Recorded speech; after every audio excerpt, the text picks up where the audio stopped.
Buenos amigos,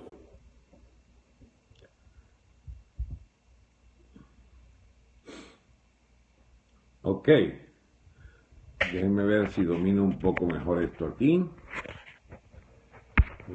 Este, para que se liguen a otras personas o retransmitan. Les agradezco a todos los que puedan retransmitir.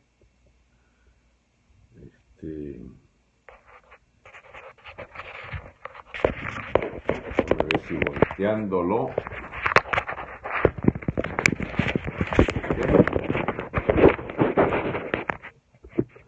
Así está mejor. Pero queda mucho para el techo. Exactamente.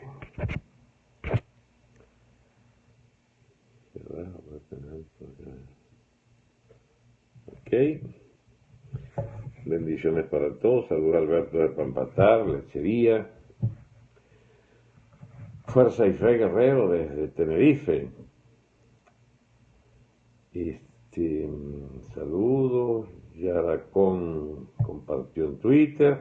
Belkis. Les ruego unos minutos solamente para ver si van sumándose otros por la vía de Twitter. Y entonces tenemos una cobertura inicial muy interesante. Lo de ayer, no sé, 200, 300 en la transmisión en directa, con muchas dificultades se ve por internet, pero después hubo un millar más que se han ido sumando a la retransmisión, a la reposición por vía de Twitter y de YouTube. Bien, Dios mío, me tengo una alergia. Echamos de menos a Leoseri, por supuesto, yo también. ¿Sabe que tengo, digamos, el presentimiento de que el gobierno le era molesto, muy molesto a Leoseni, y que resolvieron encanarlo de nuevo por esa razón? Y lamento ser una de las causales de eso, porque el tal Diosdado siempre andaba en plan de reproducir alguna cosa que dijéramos en el programa para él basarse en sus eternas ataques, imprecaciones, acusaciones de conspiraciones, etc. Entonces, me siento parte responsable, como Leoseni me entrevistaba mucho, bueno, y como yo lo que digo no le gusta mucho al régimen, entonces, me imagino que la represalia contra Leoseni también tengo alguna cuota allí, ¿no? Me dicen que cuándo será la hora cero, cuándo será la implosión. Tenemos que salir de estas lacras sucias cuanto antes. Y la gente tiene una angustia que todos compartimos. ¿Cuándo es que se termina esto?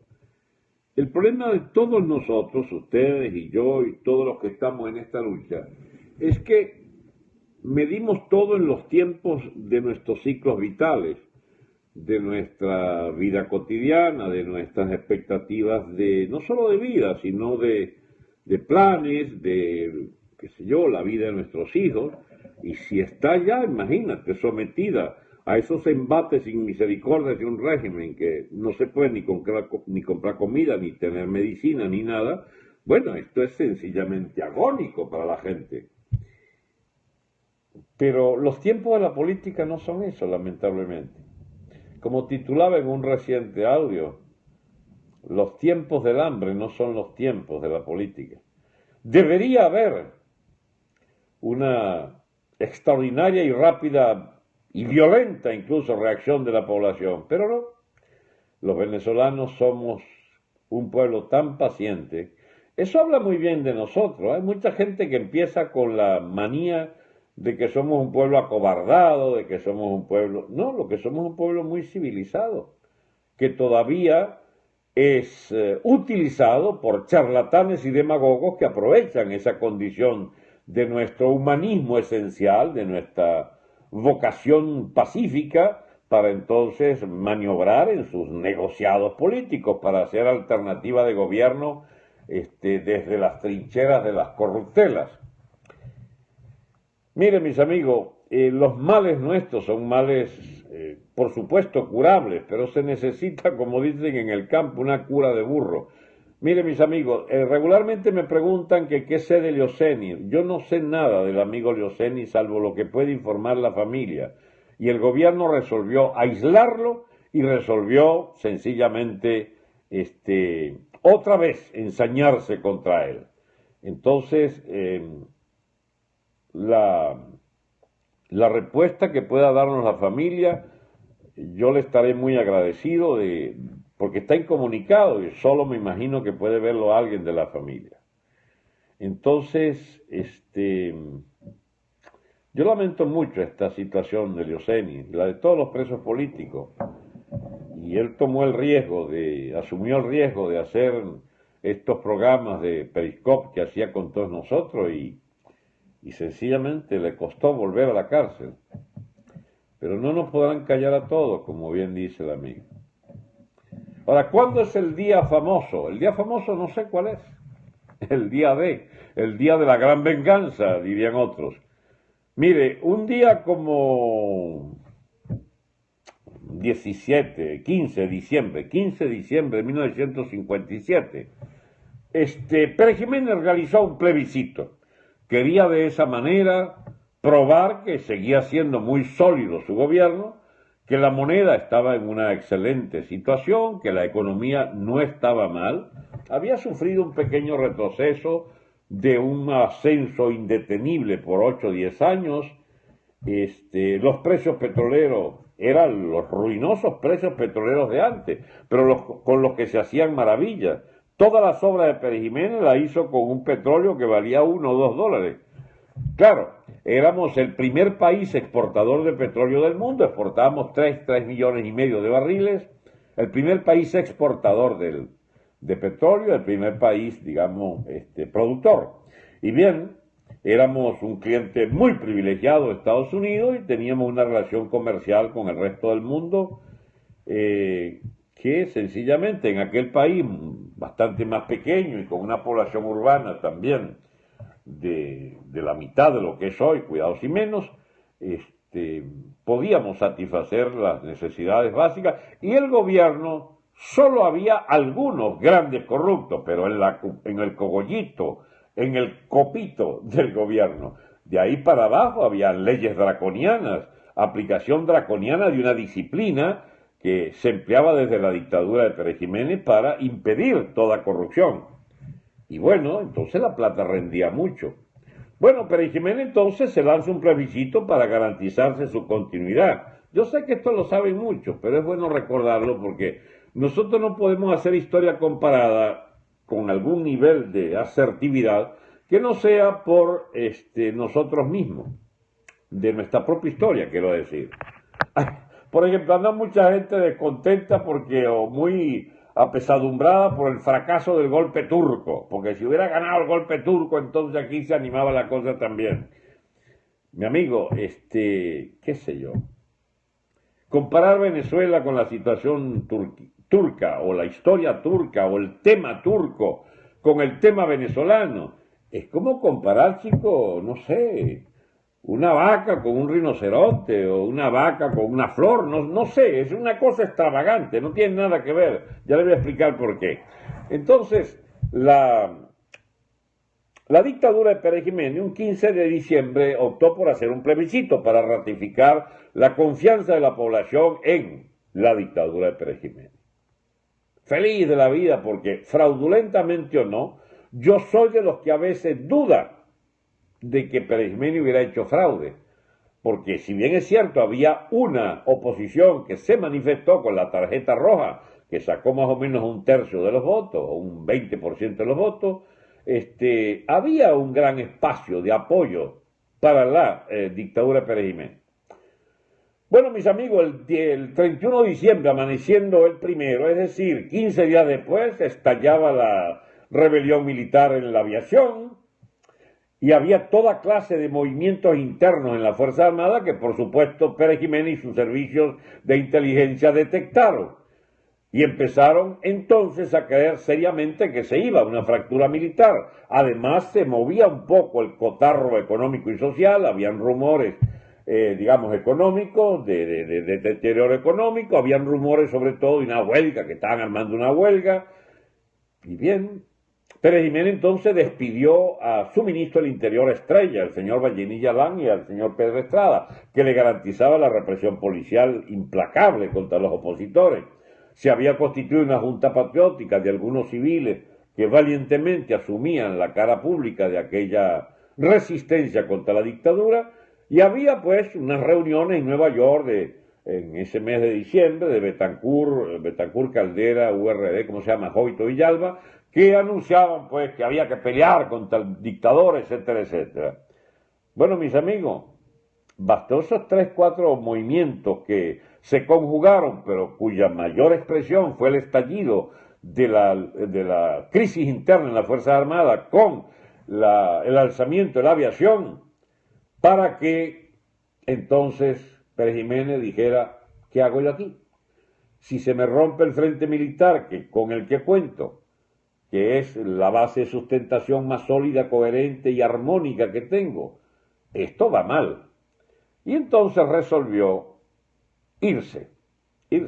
Dejó 2 allí, 2 militares, 2 coroneles, Romero Viñate y el coronel Roberto Casanova.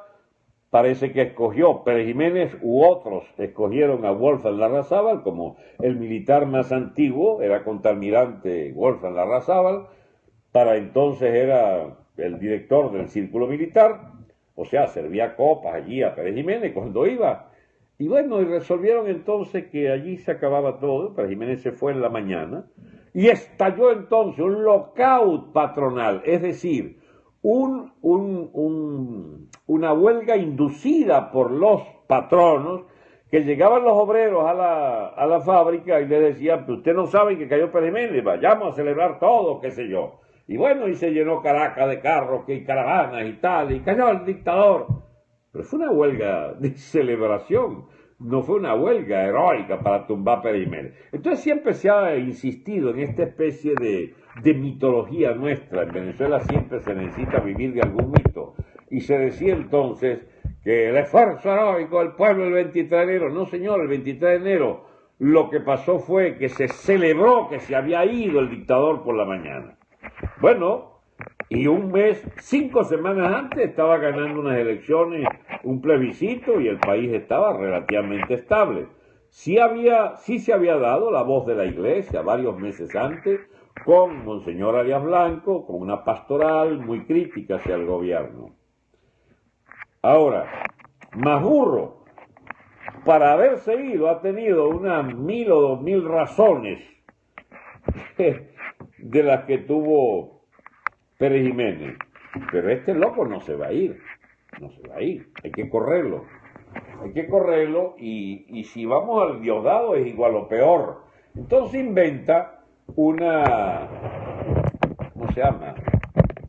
sustentación militar.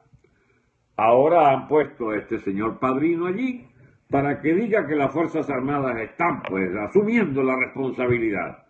Pero si es que Padrino es parte de estos disparates, es parte de este gobierno, es parte de la crisis y del hambre, ¿por qué cipote van a poner a Padrino? Ah, bueno, por la sencilla razón que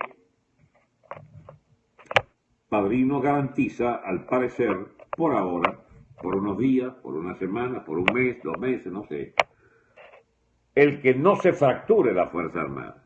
Porque es algo así como el punto de equilibrio, el punto bobo de equilibrio de distintas fuerzas y tensiones que están allí en las Fuerzas Armadas. Franceschi para mí es un golpe encubierto. No, no es golpe encubierto, amigo. A Padrino le pide eso Castro, Maduro y Diosdado. Asume tú para ver si logramos poner un poco de orden en la PEA. ¿Y cuál es el orden? Bueno, que los bachaqueros están haciendo estragos contra el plan CLAT de distribución, que en lugar de irse a la población con carné del partido para repartir comida solo a los chavistas, bueno, sencillamente los bachaqueros dejan sin comer a los propios chavistas y venden toda la comida en el mercado que va a la clase media por la vía del bachaqueo caro. Y el bachaqueo caro, mi amigo, es de nada más y nada menos que de los generales que controlan esa alimentación y de grandes burócratas del PSV. Lo que le ha dicho Maduro a Padrino es: no puedo con la ladronera.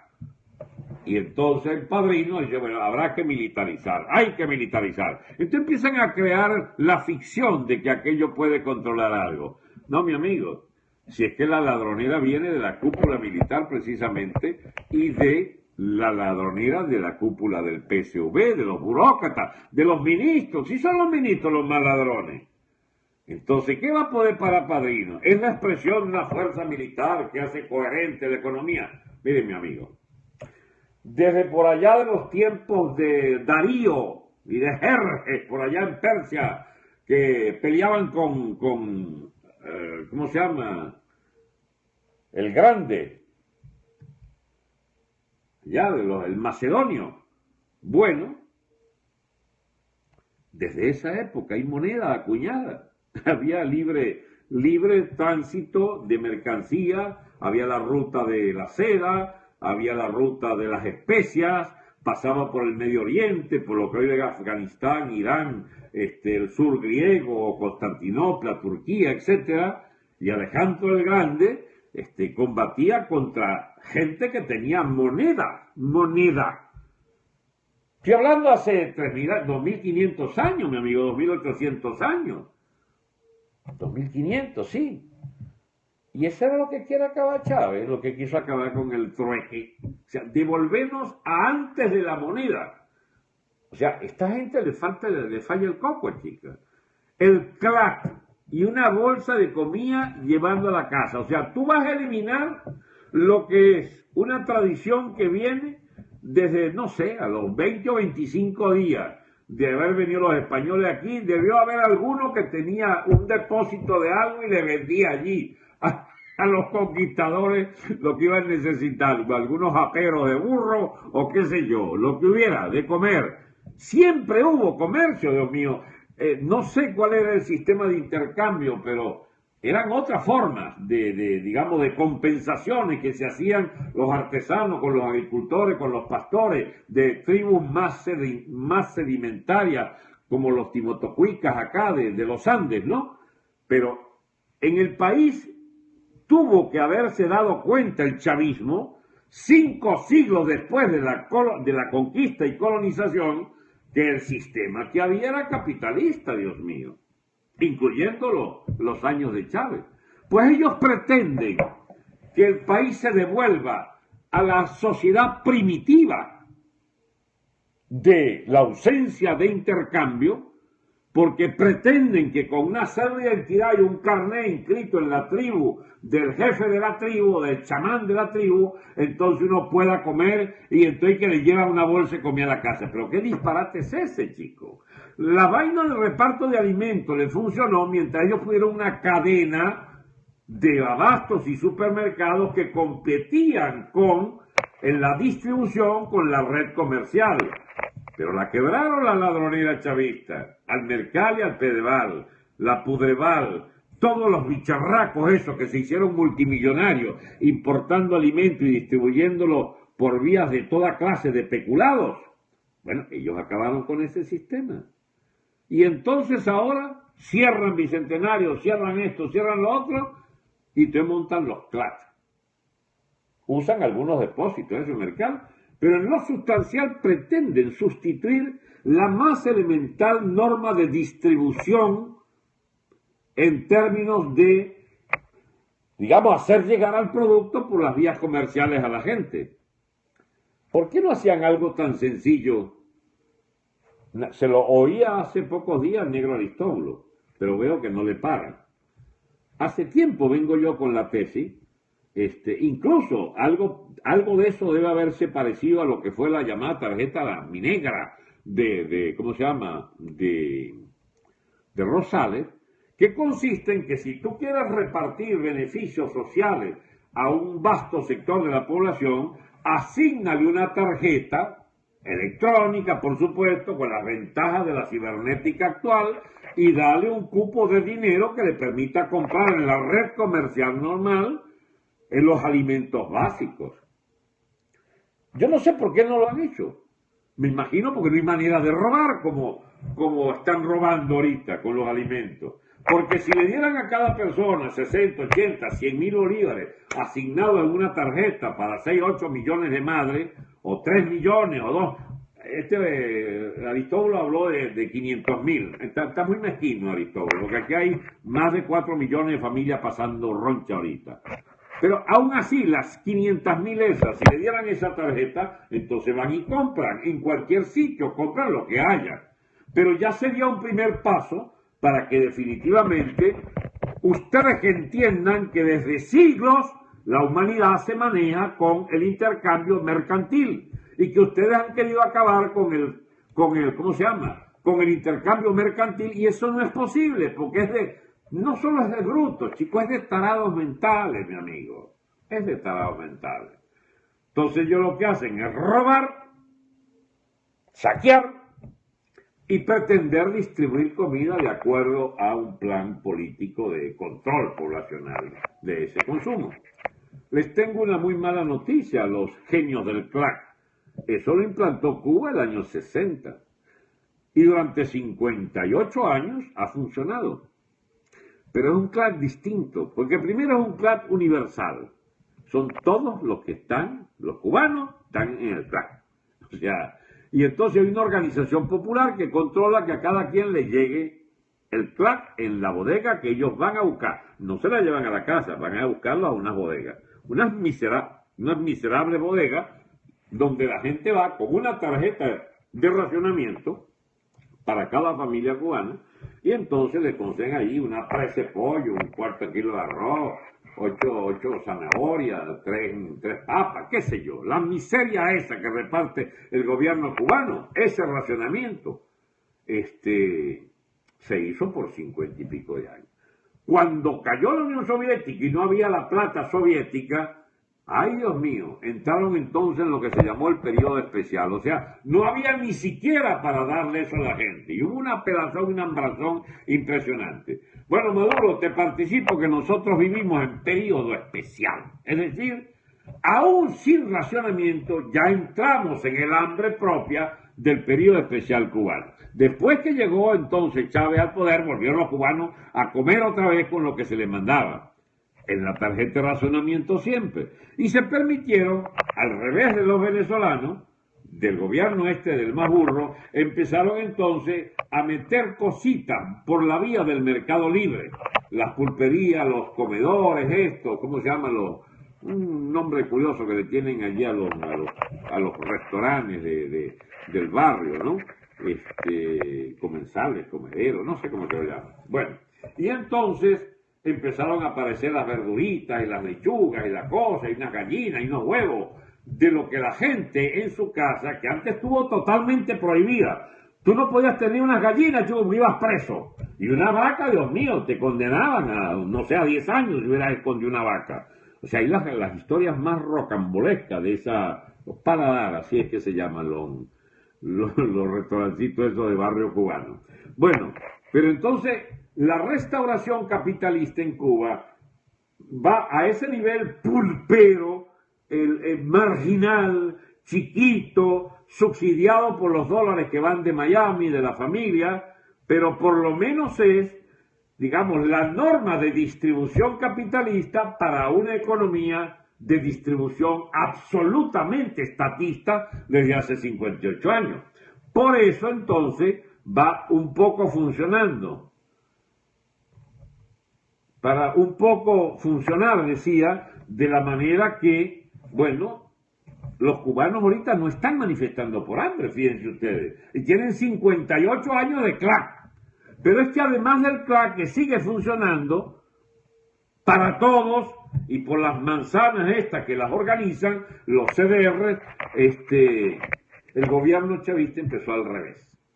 Empezó a regalar masivamente comida, a reventar el circuito comercial, a corromper toda una cantidad de funcionarios que se hicieron multimillonarios en dólares importando alimentos, convirtieron la clase, digamos, ¿cómo se llama? La clase política chavista en boliburguesía roja, en potentados rojos, con millones de dólares. Al punto que en esa típica malicia criolla, uno pudiera decir, es bien pendejo el chavista que no se haya puesto en unos reales. Porque la psicología venezolana dice, pues, que es pendejo el que no haya robado. Bueno, magnífico para compararlo, porque estamos hablando de tracaleros, bien pendejo es el chavista que no haya robado. Porque todos los jefes han robado, todos. Y han montado esta tragedia, que es devolvernos del capitalismo a una ficción de distribución por la vía de una carta de racionamiento llamada el crack, que es una bolsita que a 15 días, y esa bolsita llega cada vez más falla, y los que hacen las bolsas se cogen la mitad de la vaina y la mandan para el bachaqueo. Resultado, un desastre completo. Entonces, ¿para dónde va esto? Bueno, el hambre sígueme. Con Padrino a la cabeza, es un hambre militarizada, y Padrino lo que le falta es poner una nota de humor negro en la situación nacional, de empezar a echar plomo, o pretender echar plomo militar para que la gente se acomode. ¿Por qué la N no ha sancionado a Padrino? Porque están en el mismo plan. Padrino, el gobierno y la MUD son parte del mismo plan, de que esto debe salir de este atolladero, de que esto debe poder, efectivamente, se muro cuidando carne, de que esto debe salir de esta dificultad transitoria, pero hay que encaminarlo a una transición. Óiganse a los propios agentes de la MUD, ellos siguen emparrandados con su, ¿cómo se llama?, con sus elecciones a gobernadores. Hay que tener riñones para creer que alguien pueda hacer algo con esta administración, con esta carestía de vida, con esta hiperinflación, con este desorden, esta inutilidad del Estado, y todavía creen que pueden entonces ser gobernadores. Yo le voy a decir qué creo yo de los famosos candidatos a gobernadores. Los candidatos a gobernadores, gente que está un poco escasa de plata, y quiere ponerse en unos reales como gobernador. Porque en Venezuela ser político equivale casi siempre a hacerse de un billete robado por corruptelas en la administración pública. Aquella vieja etapa de los políticos íntegros, eso se terminó hace tiempo. Quedan algunos. Pero había que nombrarlos honrados, porque son la excepción. Pero ¿por qué no los nombran, Noche? No voy a estar siendo garante de rabo ajeno. Cada quien verá cómo puede demostrar su inocencia en materia de corruptela. Yo lo que sé, que basta verles la pepe el ojo, cómo andan atrás de ese bendito puesto que quieren conquistar, para saber o para recordar en varios casos que ya eran corruptos en la cuarta y vuelven a querer, o son pichones de corruptos que han tenido muchos años en los puestos públicos, en las alcaldías y gobernaciones. Carajo, ¿y cómo les gusta una alcaldía y cómo les gusta una gobernación? Porque la lucha política dejó de ser, hace años, una causa de gente noble para convertirse en un negocio de sobrevivencia. Ojo que todas las clientelas políticas del mundo entero tienen, ante todo, la tentación para el que ejerce la política de ser sencillamente un agente de intereses de alguien o propio. Y esos intereses, cuando se sirven a alguien, son los que financian campañas, dan siempre una comodidad de vida, viajes, aviones y aviones para acá y aviones. ¿Dónde sale tanto viaje en avión? Bueno, de los boliburgueses, de los bolichicos. Si usted quiere conocer cómo un político, digamos, está bien financiado, si lo ven viajando en clase económica, entonces me van a decir, pero Dios mío, usted tiene una lengua viperina. Él es un hombre de cuna, ella es una mujer de cuna rica. Yo no conozco gente que arriesgue su propio dinero en política. Los que la arriesgamos, vivimos, chicos, pelando. Y si usted me ven en un avión montado para allá y para acá, ese avión es de alguien, porque yo no lo compré. No puedo decir que me lo voy a robar, pero alguien con algún interés me monta en ese avión. Alguien que cree que yo lo puedo ayudar después. Mira, yo voy a contar algo, por supuesto, no puedo contar el nombre, y el caso. Es una persona que era muy amigo mío, o decía él que era muy amigo mío, Y entonces, chicos, yo no sabía de él desde hace, no sé, 10, 12 años. Y alguien que teníamos en común la amistad me llama hace pocos días y me dice, chico, tú no sabes que fulano de tal está rico, rico, rico, rico. Pero rico de verdad, o sea, estamos hablando de decenas de millones de dólares. Y le digo yo, caramba, chico, yo no con esta pelazón aquí. Vamos a hacer algo, chico. ¿Por qué tú no le dices que me llame o que me mande el teléfono para yo llamarlo? Porque, mira, una ayuda no está mal, chico, que estamos en una pelazón muy fuerte. Pero le digo yo al amigo, no creas tú que yo creo que me va a ayudar. Porque si hizo real con el chavismo es que es malandro, o se malandreó. Es muy fácil haber sido, digamos, un hombre de mucha plata en estos años si tenías el know-how de la cuarta y lo transformaste en know-how para quinta republicanos. Bueno, este pequeño canalla boliburgués, me manda a decir que él me va a llamar. No creo que me llame, sinceramente, por lo que me dice esta persona. Mira, pero tú le hablaste, chico, de que era posible que digamos, que caramba, que renovara su amistad con algún gesto de algún tipo ¿cómo se llama? De solidaridad, Dios mío, porque esta pelazón es muy fuerte. Y yo tengo algo allá que puedo venderle, etcétera, que no es un regalo, que es algo que puedo venderle y quisiera que me lo comprara ya que está tan rico. Respuesta. Mira, él dice que está muy limpio ahorita. Que sí, que él tiene, pero son propiedades, activos inmovilizados,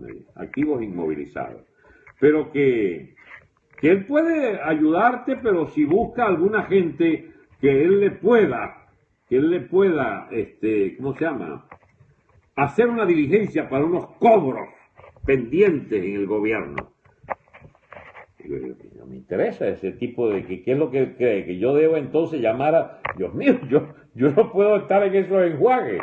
No, bueno, que él le hace las llamadas, pero que como él cree que esto se está terminando, que no sería ahorita, sino que cuando caiga este gobierno, él va a llamar, él va a usar sus palancas en el nuevo gobierno para entonces cobrarle la plata a ese gobierno, pagarle al hombre, pero que tiene que bajarse de la mula. O sea, este hijo de la gran puta ya tiene planeado robar para el próximo gobierno.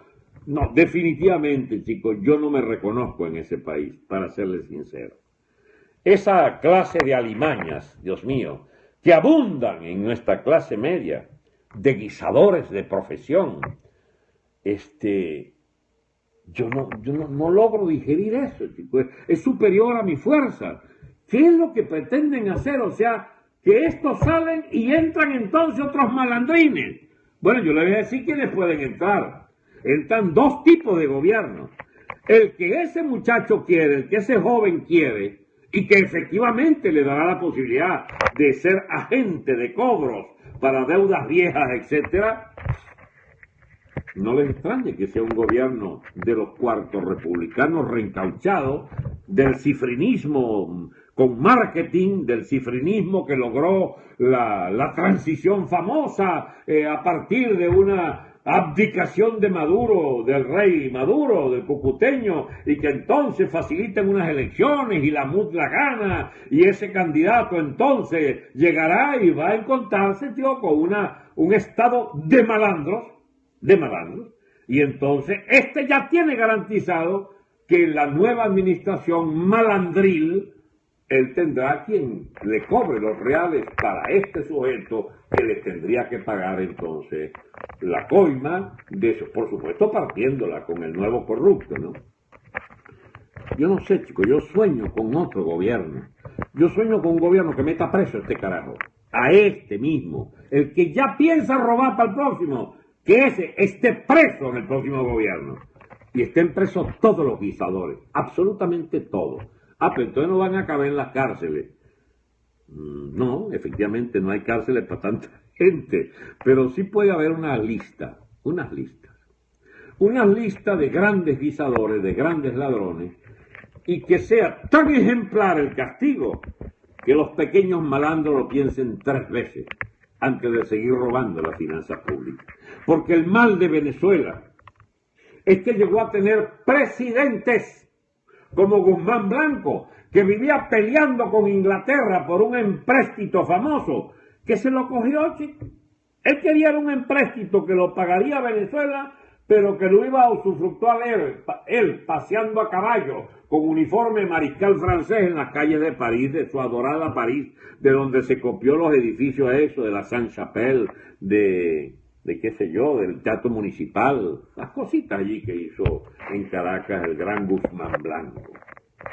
Bueno, mis amigos, un país que tenga en su historia una ladronera en aquellos caudillos del siglo XIX. La familia Gómez, Dios mío, que por lo menos le debemos la coherencia de un Estado sólido desde los años 10, que fundó unas Fuerzas Armadas, etcétera, y que dio estabilidad, y tuvieron unos ricos allí de Caracas, una gente de apellido, digamos, montó unos gabinetes de gente con inteligencia, racional, Dios mío, que pusieron en orden la finanza y hubo aduana y los impuestos por primera vez, pero con la familia Gómez saqueando Venezuela y haciéndola una familia, chicos, pero de riqueza obscena.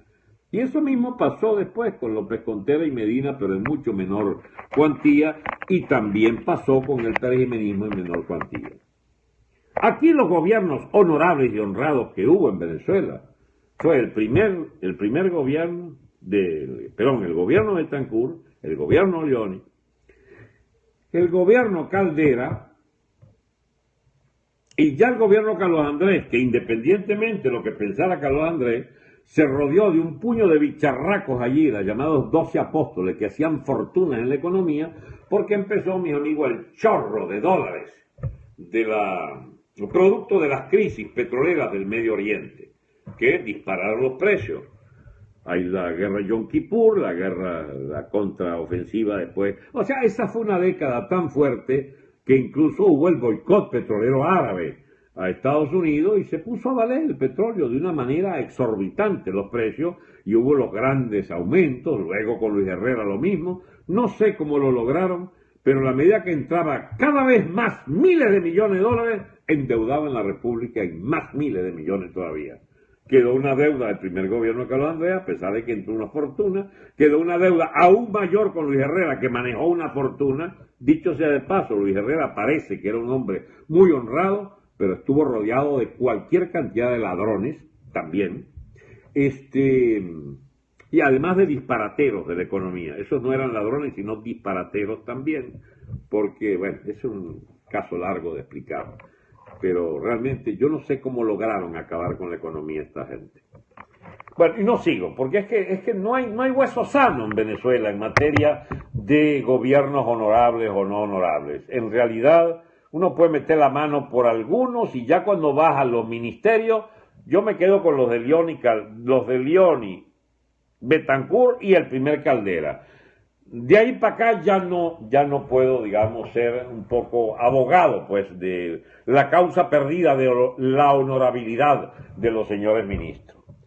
Pero es que no son los ministros los que revientan de corruptelas un gobierno. Son los grupos privilegiados, y ahí sí cae Betancourt también, y cae León y cae Caldera, que se fundan los nuevos grupos económicos de Venezuela, que son los beneficiarios del clientelismo partidista que siempre los tiene en top of mind, los primeros en la mente de todos estos gobernantes, para hacer de ellos grupos privilegiados de canonjías, de excepciones impositivas, de incentivos fiscales, de proteccionismo. El compre venezolano hizo rico a más de uno, que empezó a producir caro y malo, pero era venezolano y se protegía con aranceles altísimos, etcétera, etcétera. Pero yo no voy a echar hoy la historia de Venezuela versión Alberto Franceschi, porque es que la gente casi que se me fastidia cuando hablo de esos temas de antes.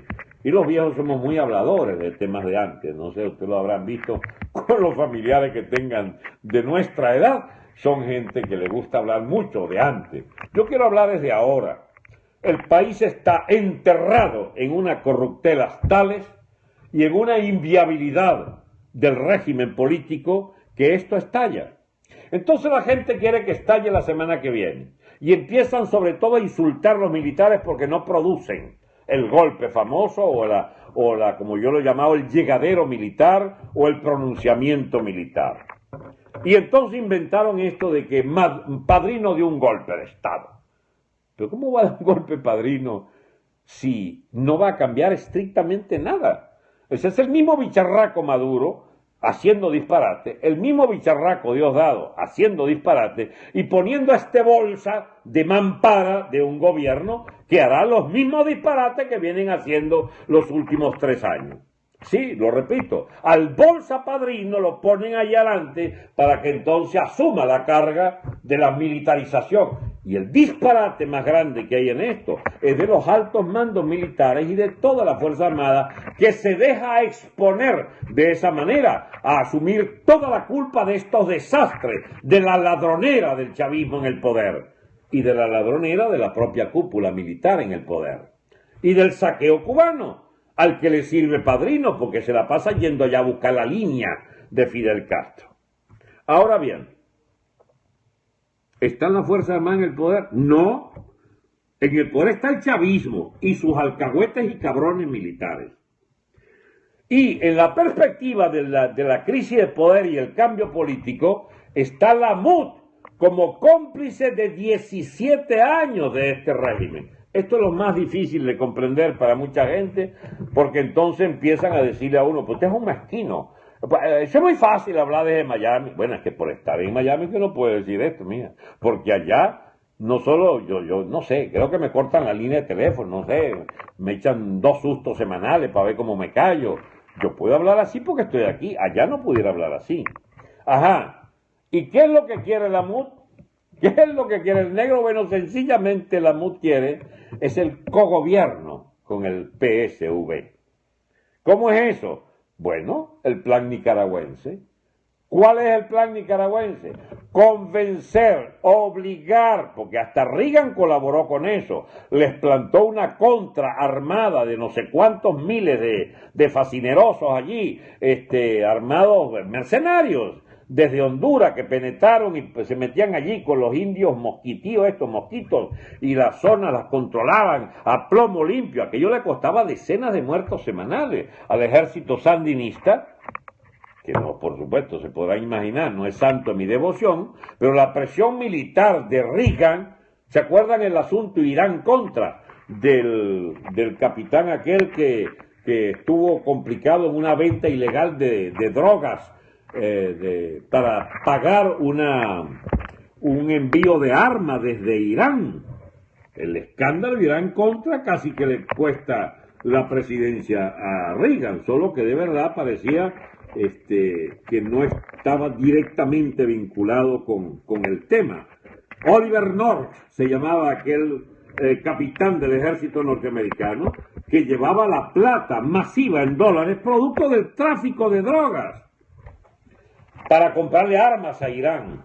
Y bueno, imagínense ustedes esas travesuras en la diplomacia yanqui, pero lo cierto es que tenían a los sandinistas, chicos, con el cuchillo en la yugular aquí. Y los sandinistas entonces aceptaron las elecciones y aceptaron que las ganó Violeta Chamorro, una honorable dama nicaragüense, esposa de un periodista asesinado por Somoza, Joaquín Chamorro. Y esta figura cimera representaba las esperanzas del pobre pueblo nicaragüense que había saltado de la oprobiosa dictadura de la familia Somoza a la oprobiosa dictadura izquierdista, chavista, ¿cómo se llama? O prechavista, castrista de los sandinistas. Esa familia Somoza tenía 40 años en el poder. Imagínense ustedes que el papá, ¿cómo se llama? Tacho Somoza, el papá de Anastasito, Tacho Somoza, dijo de él una vez Franklin Roosevelt, que gobernó hasta el 45, que se murió. Pero en los años 30, a Roosevelt le vinieron con no sé qué historias de las tropelías que hacía Somoza en Nicaragua. Y le dice Roosevelt, "This is a son of a bitch, but it's our son of a bitch." Ese es un hijo de puta, pero es nuestro hijo de puta. Y la política americana consistía en defender, pues, al señor y a la familia Somoza en el poder en Nicaragua, porque era una de esas piezas claves de la seguridad de Estados Unidos. Allí fueron los Estados Unidos también el año 52, 54, y liquidaron el gobierno de Arzben en Guatemala, porque era un gobierno sospechoso de izquierdista, porque hizo una reforma agraria que afectó tierras de la United Fruit. Y bueno, y se lo echaron al coleto, en un bombardeo de la CIA allá en el año 54. De esas truculencias del destino manifiesto de Estados Unidos en América Central, está hecho, pues, no buena parte de la historia, no pequeña parte, digo, de la historia de Centroamérica, donde siempre Estados Unidos fue una pieza dura de tragar, digamos, para imaginar el destino de esas naciones sin la interacción. Cuando están mejores, cuando por fin pactaron con Estados Unidos, que ellos son de la zona dólar, que son parte del tratado de comercio con Estados Unidos. Estaba, ¿cómo se llama? Casi que pidió permiso Ortega para ser parte de la ¿cómo se llama? De la vaina esta de Chávez, del ALBA, y entonces agarran el ALBA y nos chulean por aquí, pero son del mercado libre centroamericano asociado a Estados Unidos, del que deriva nada más y nada menos que 8.000 millones de dólares el libre tránsito de turistas y no sé cuántas otras cosas más de facilidades de ingresos nicaragüenses. Nicaragua es ahora uno de los países más seguros de América, seguro, porque la represión hizo viable que por lo menos tuvieran una virtud del castrismo o del sandinismo, que es que acabaron con los malandros. Ahí roban ellos nada más, arriba, y muy educaditos, muy sofisticados y muy tapareados por el sistema judicial completo que lo tienen, las Fuerzas Armadas completa que la tienen y la policía completa que la tienen.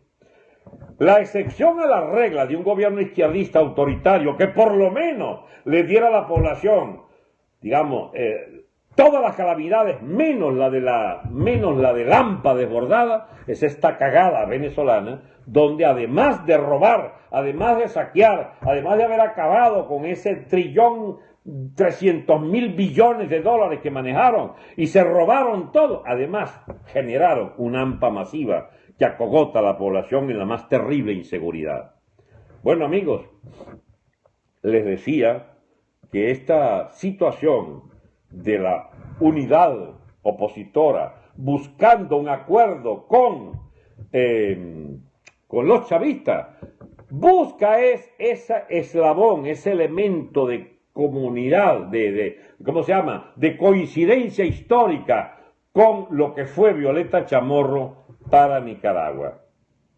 Los sandinistas aceptaron efectivamente bajo presión el resultado de las elecciones, se encargó Violeta Chamorro, duró 4 años, la policía que pudo montar para cuidarla a ella, porque todo era sandinista en el Estado, esa policía la mandó a pagar a Carlos Andrés Pérez y le costó que lo sacaran de la presidencia y lo acusaran de ladrón, etcétera, etcétera. Bueno, Carlos Andrés se ha podido coger no sé cuánta plata y no sé de qué origen, pero la única que no se cogió fue precisamente esa por la que lo acusan.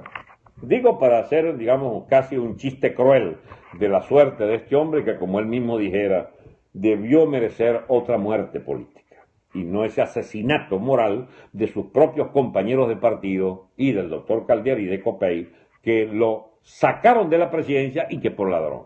Bueno, el tema es entonces, ¿Venezuela va a una transición a la nicaragüense? No puede. ¿Usted sabe por qué? Porque el Estado sandinista es sólido, es producto de una revolución político-social, militar, no sé cuántos aspectos adicionales había que agregarle, que es lo opuesto al somocismo, y montaron de verdad un Estado sumamente ineficiente, pasó por la hiperinflación, pasó por el hambre, pasó por todo, pasó por una guerra civil pero inversa. Ellos tuvieron que hacer una contra Somoza y Reagan les montó una contra ellos en el poder y lograron entonces por fin pactar, gracias a Carlos Andrés Pérez y a, al gordo Luis Herrera, lograron los acuerdos de Contadora, Lucinchi también intervino, Contadora, los acuerdos de Esquipula, etcétera, y entonces se paró por fin las ofensivas contra el sandinismo, se disciplinó, se quedó quieto. Castro también ayudó, porque esta es una visión parcial muchas veces la que se tiene sobre la política castrista. Castro no es hombre de revoluciones en América Latina de hace como 30 años, 35 años, 40 años, cuando nos mandaba aquí a Venezuela, nos mandaban columnas guerrilleras. Eso es otro cuento, algún otro día se lo he hecho. Pero Castro es un hombre de orden en América Latina. Él quiere es un país al que pueda chulear, no revolución a la que él deba compartir el pan cubano, que es escaso y amargo. Entonces, se entendía la misma maravilla con Carlos Andrés Pérez y con Caldera. El señor Fidel Castro, sí, ese mismo. Y armaba toda esta tramoya hacia Nicaragua para hacer viable que el gobiernito sandinista algún día fuera próspero para que no fuera una carga para él. Pero llega este pelotudo de Chávez y entonces, chicos, le dicen, real tengo yo, Fidel. Yo sí puedo ayudarte. Y entonces, por supuesto, todos los días sale a la calle un pendejo y que lo agarres de él. Bueno, efectivamente, Castro nos succionó la sangre por la vía del señor Chávez y sigue todavía succionando riqueza venezolana. ¡Ey! Están allí porque yo no vi más nunca ni siquiera un corazón, ni siquiera un comentario, nada. ¿No será que estoy hablando solo aquí? Hola.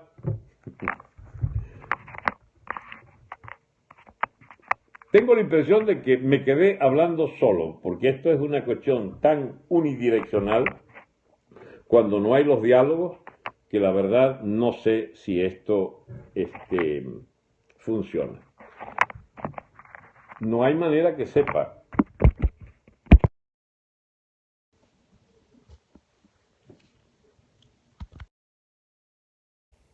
Hola.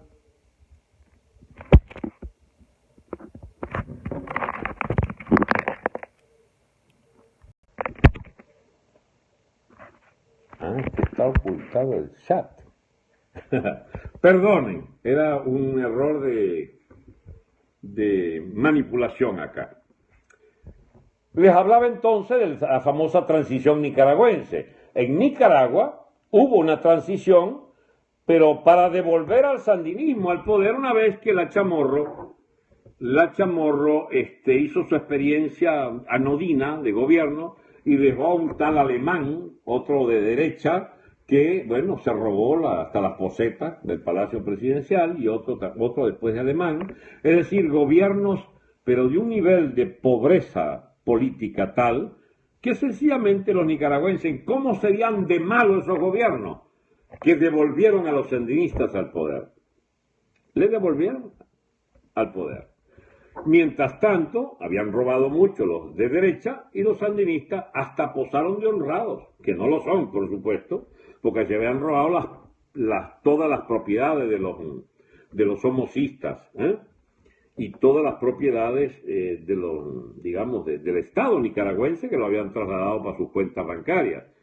Pero esa transición no llegó a nada, precisamente para la oposición, salvo poner unos ladronzuelos allí a administrar 10 años entre uno y otro gobierno de la llamada revolución sandinista, porque entre otras cosas, mis amigos, el Estado sandinista era y es sólido.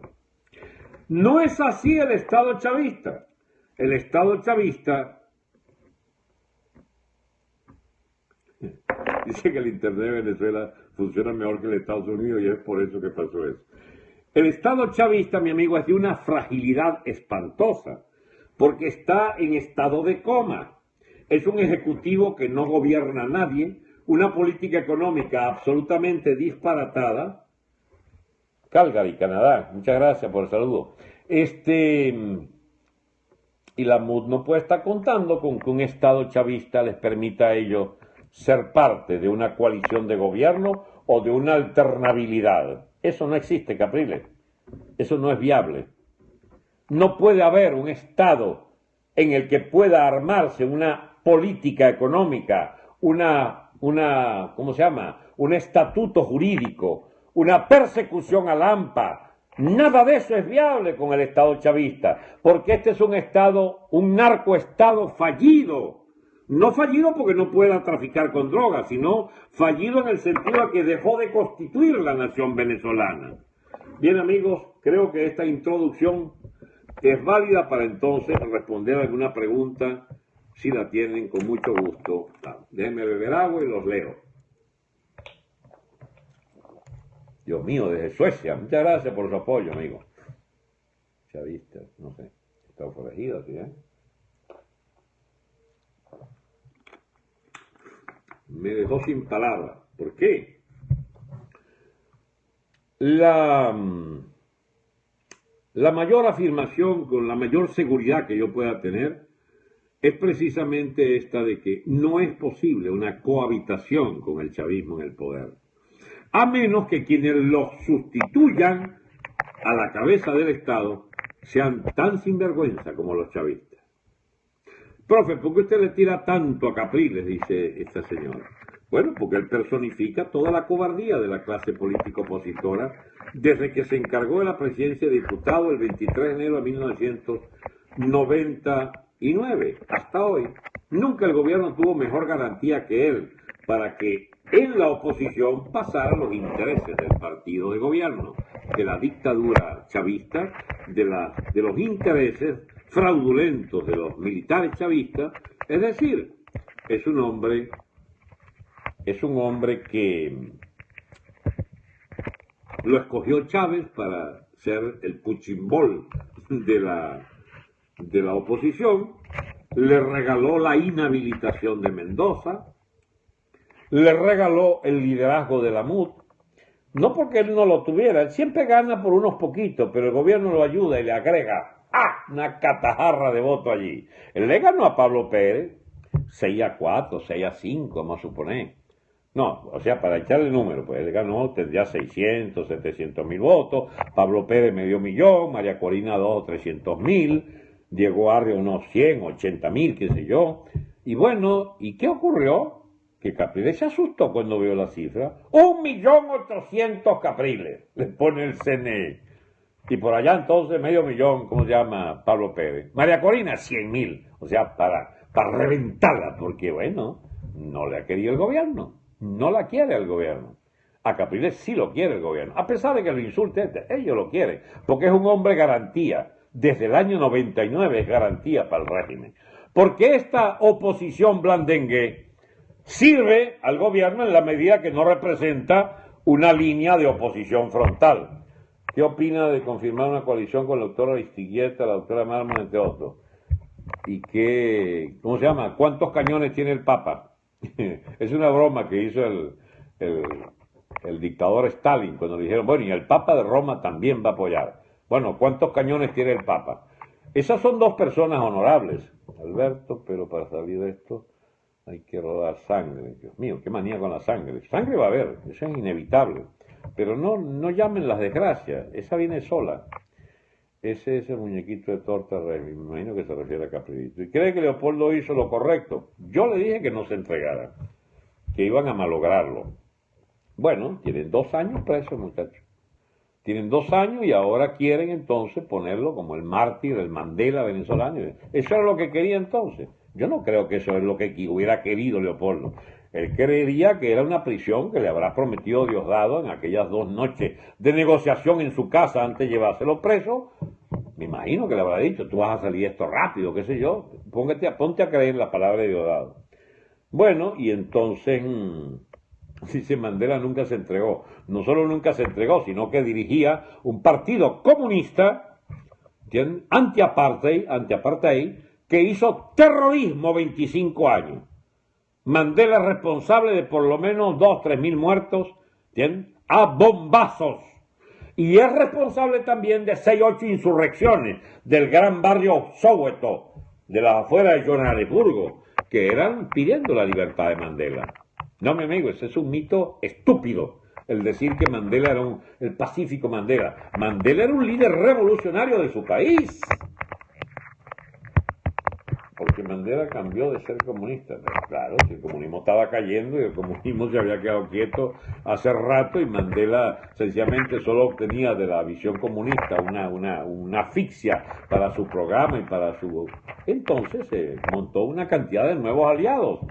Las iglesias, todo, ¿entiendes? Todos terminamos siendo de Mandela. Pero por favor, fabricar una leyenda de Mandela, un preso político venezolano de 2 años, ¿cómo se llama? Que no tiene el mismo currículo, me parece, digamos, por lo menos una exageración. No hay comparación con Leopoldo, pero es lo que quieren hacer. Bueno, sí, hay algo de eso en lo que estoy diciendo. Bien, amigos, ¿en qué estábamos, Dios mío? ¿Les pareció, oyeron bien todo el lío nicaragüense que yo expliqué? Y usted piensa que María Corina es una opción válida. Ninguno es opción de nada. Porque habría que ver quiénes los eligen. ¿Bien? La manía venezolana es fulano, y entonces el líder debe ser fulano. Este es el hombre, esta es la mujer. No es así la vaina. Primero hay que echar abajo este régimen. Primero se vota esta partida de vagabundos, ladrones, asesinos a sueldos allí de Cuba. Después entonces usted verá que expongan un programa cada uno. María Corina le da una patada por el cielo a la boca a todos esos candidaticos. Es una mujer preparada. Ahora, ella podrá, digamos, hacer efectivo su mensaje, aquel excelente mensaje sobre el capitalismo popular entonces. ¿Cómo sacamos a estos miserables? Los sacamos con una insurgencia militar provocada por una insurgencia civil que ya está en curso, con los hambrientos del país que ya aborrecen a este régimen y le van a quemar la mitad de los edificios públicos. El gobierno tratará de mandar a matar y el ejército se negará a matar gente, porque las Fuerzas Armadas no quieren matar hambrientos. Esto está próximo. Esto no es que va a durar meses y años, no. Pero no empiecen a poner que fulana, que fulano, porque es que siempre es una manía electorera, Dios mío, que no se le quite este bendito país. Miren, los países pasan por 50 maneras de resolver el problema, que no sean las elecciones. 50 maneras. Si quieren elegimos un rey, no sé, pero después, primero hay que sacar estos bicharracos, después pensamos a quién elegimos rey o reina, dictador o dictadora, presidenta o presidente, o primer ministro de otro estado absolutamente distinto. Necesita una conciencia como no logré entender, no logré leerlo. Me quito los lentes y no leo nada. Entonces, ¿de qué se trata, mis amigos? Es una nueva república lo que hay que construir, porque la que había se la llevó el diablo. No hay militares honestos que quieran al pueblo. Esa es una estupidez, perdóneme la franqueza. No sé el nombre de quien lo escribió. Pero ese tipo de ¿cómo se llama? De aseveraciones. Ese como usted me diga, todos los políticos son corruptos. Efectivamente. La inmensa mayoría son corruptos, pero hay gente honorable. Hay gente honorable. Todos los militares son malandros. Muchos son malandros, pero hay gente honorable también. Entonces, ¿cómo es la vaina? Si usted me dice que los militares son malandros, entonces prepárese para un gobierno malandro versión 2, versión militar. Alguna vez, no leí esa parte, Dios mío, es que si uno se dedica a ver, entonces no puede hablar. Pero usted está diciendo que no entendí. Los votos los pide los colaboradores. No sé. Yo lo que les quiero decir es que lo que viene no es unas elecciones, ni es revocatorio, ni es elecciones para nada, ni para gobernadores ni nada. Lo que viene es una conmoción político-militar. Las generalizaciones efectivamente no son buenas. Viene una conmoción porque es una conmoción de Estado, es una conmoción de tipo histórico. Usted dice que ninguna de la oposición sirve. No, muchos sirven, pero la política que tienen no sirve para un carajo, puesto que tenemos 17 años en esto. Si no me entiendes, que no me quieres entender. A ver, te vuelvo a explicar. Son 17 años probando la misma medicina. Este país tiene una infección masiva y le dan una aspirina. 2 aspirinas, 5 aspirinas, 3 aspirinas, y siguen con la misma remedio desde hace 18 años, la MUD. Entonces, ¿qué? ¿No será bueno cambiar medicina ya? ¿No será bueno llegar a la conclusión? Además son los mismos, la coordinadora siguió en la ¿cómo se llama? En la MUD y son los mismos. Capelito acá, Capelito para allá, Leopoldito para acá, Leopoldito para allá. Y entonces ahora ¿entiendes? Henry Ramos. Bueno, Henry Ramos era dirigente del partido en 1998. O sea, es la misma persona. Bueno, sí, a lo mejor es importante tenerlo allí como testigo de la otra república, la cuarta. Pero créame, ni el talento de Henry Ramos pudo haberle hecho cambiar de opinión de que esto no sale por vía electoral. Lo lamento porque es una afirmación grave, digamos. No sé por qué demonios Henry Ramos es el líder ahora de todo el gallinero de la oposición política venezolana. Él no es gallina. Bueno, yo no puedo acusarlo de que sea gallina, pero el discurso de esa Asamblea Nacional es gallina. Bueno, es una gallina que cacarea fuerte. Muy bien, los felicito por cada discurso que hacen, incendiario. Pero ¿y los hechos? ¿Cuáles son los hechos? Tienen 6 meses diciendo que había que enfrentar al gobierno. Por fin esta semana lo enfrentaron, cuando ya es soberanamente tarde para muchas cosas. Muy grave lo que usted dice. Sí, yo sé que es grave. Es grave. Es grave que yo diga que es, digamos, casi imposible para todos los que piensan. Ojo, que este Periscope no es de gente de barrio, ¿eh? Aquí hay gente de clase media, con cierto nivel cultural, muy dados a manifestar detrás de Capriles para ir a exigir del CNE no sé qué otra vaina nueva, un sello húmedo que nos va a pedir Capriles que hay que ir a pedir. Que yo les confío. Hay gente muy lúcida, por cierto. Ojo, yo no me estoy despreciando lo que es mi auditorio de hoy.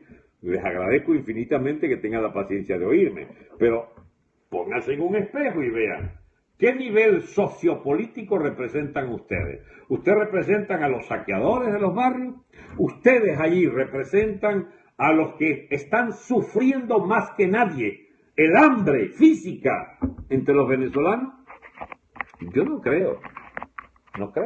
Sencillamente son personas que tienen un nivel cultural, profesional, un equipo que maneja una tecnología como esta y una, ¿cómo se llama? Y una aplicación como Periscope, y les gusta estar enterado, e incluso hasta me conocen a mí por Twitter o por otra cosa y me sintonizan y hablan conmigo. ¿Bien? Eso ya supone una distinción del montón donde está la gente que va a sacarnos de esto. Porque esa es la clave de todo esto, que no se entiende que ya no sale por esfuerzo de la clase media, ni por votos, sale por una revuelta civil de hambrientos. Perdonen un segundito.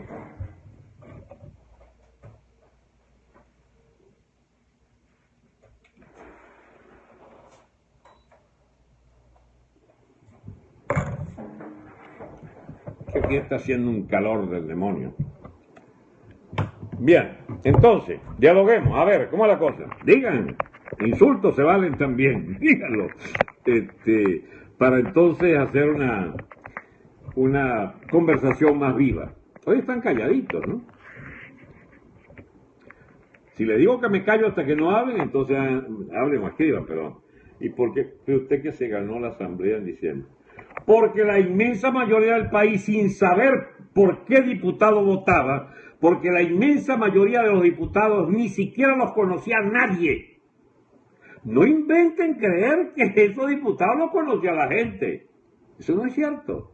La gente le ponía a usted allí, digamos, a Goofy, a la pequeña Lulú, se me cayó la cédula, a cualquiera, qué sé yo, a los Power Rangers, y votaban por los Power Rangers. Una vez en Brasil, amigos, ganó un cocodrilo del ¿cómo se llama el zoológico? Se llamaba Cacareco. Cacareco ganó las elecciones para una alcaldía de, ¿cómo se llama? O una diputación de Sao Paulo. Porque en la dictadura la gente se la ingenia para entonces, no quieres que gane la MUD, entonces vamos a poner a ganar esa vaina. Pero es un apoyo prestado. ¿Usted sabe quiénes votaron por la MUD? Los rojitos de antier, que tras antier eran adeco, se vinieron al chavismo y llenaron sus estómagos satisfactoriamente durante años con Mercal, los pollos brasileros, etcétera, etcétera. Y tuvieron sus becas y sus misiones y su vaina. Y el gobierno de Maduro puso una cagada descomunal y les quitó todo. Y empezó a deteriorar todo. Y la gente no come con que este es el hijo de Chávez. Será hijo tú, gran carajo, que tienes todo resuelto. Pero estoy jodido, me quitaste mi comandante, me quitaste las ventajas que yo tenía con mi comandante. Entonces empiezan a cambiar de bando. La oposición no sacó 73%, sacó 90 y pico por ciento. La oposición sacó 140 diputados, el gobierno sacó 16, mis amigos. Esa es la verdad, ¿saben? De fuentes militares muy, muy serias. Muy serias. Pero entonces se quedaron quietos y esa noche, no, ya está bien, con 113. No, 113, está bien, ahí tenemos los 2/3. Para el día siguiente capitular y entregárselo. Este me pide que yo monte un gobierno aquí. ¿Cómo está conformado ese equipo cívico-militar? Que yo sepa, no lo hay constituido. Hay gente que suena, ahí nombraron varios, pues todo el que yo diga que va para un gobierno aquí, lo ponen preso mañana, porque está en una conspiración. Yo puedo decir que yo puedo ir, porque yo estoy conspirando contra este gobierno y quiero liquidar este gobierno y me postulo para ser parte de ese gobierno. Ahora, si yo me voy por unas elecciones no saco 10 votos. Yo lo sé porque a la gente no le gusta que los políticos hagan lo que yo hago, que es decir verdades. A la gente le gusta que les mientan y les prometan cualquier locura de demagogia permanente, ¿no? Si yo me lanzara el candidato, ¡hey! Hay gente incluso tan imbécil que cree que lo mío con Capriles se debe a una revancha porque Capriles me ganó y yo soy un mezquino por aquellas elecciones de Baruta. Capriles se mandó a poner o le pusieron 96.000 votos en Baruta, habiendo sido electo 2 años antes por el Zulia en la lista de Copey puesto por el secretario general. Esa es la verdad del ascenso de Capriles. Lo puso Salas Romer, que nos ordenó votar por él para la, ¿cómo se llama?, para la presidencia de diputados, con los votos de Copey, los votos del Proyecto de Venezuela y los votos del MBR, del partido de Chávez, que entonces había que elegir al coronel Dávila presidente del Senado. El inicio de Capriles en este periodo histórico, desde que él es diputado, que empezó como diputado, es ser parte de un arreglo con el gobierno, que hicieron Salas Romer y Donald Ramírez. Muy bien. Sigo. Cuando yo fui a la constituyente por iniciativa propia y gané mi vaina, termina la constituyente y dije, ¿dónde me voy yo? Yo no vuelvo para esta porquería de Congreso, digamos que es una vaina unicameral y, ¿cómo se llama? Y absolutamente controlada por el gobierno. Entonces me voy por Baruta, digo, ese es el municipio más rico del este caraqueño, la clase media me quiere mucho, por mi mensaje duro, etcétera, etcétera. Gran equivocación. Había mientras tanto ganado y había un retroceso político en esa misma clase media que sencillamente prefirieron votar por el gallina Caprilito que votar por mí, que seguía hablando como candidato a alcalde de Baruta como les estoy yo hablando ahora. Pues yo nunca he cambiado el discurso. Para que no eligieran a Chávez, en el 98 dije la cosa que digo ahorita. Y más aún, después de electo, bueno, mi guerra con Chávez desde el primer día del gobierno. Entonces, yo había sacado en Baruta 64.000 votos, mis amigos, para la constituyente. Del 1.400.000, 1.500.000, nunca supe cuánto se sacó, porque el INDRA le ponía las cifras a la vaina y salimos 4 nomás electos para la constituyente. En Baruta yo saqué 64.000 votos y la alcaldía se ganaba con 20.000. Y Bogata, que aspiraba a la reelección, había sacado 18.500. Yo me postulo con la enemistad de mi gran amigo, ¿cómo se llama? El actual alcalde. Bueno, el actual alcalde, Bailey, ¿cómo se llama?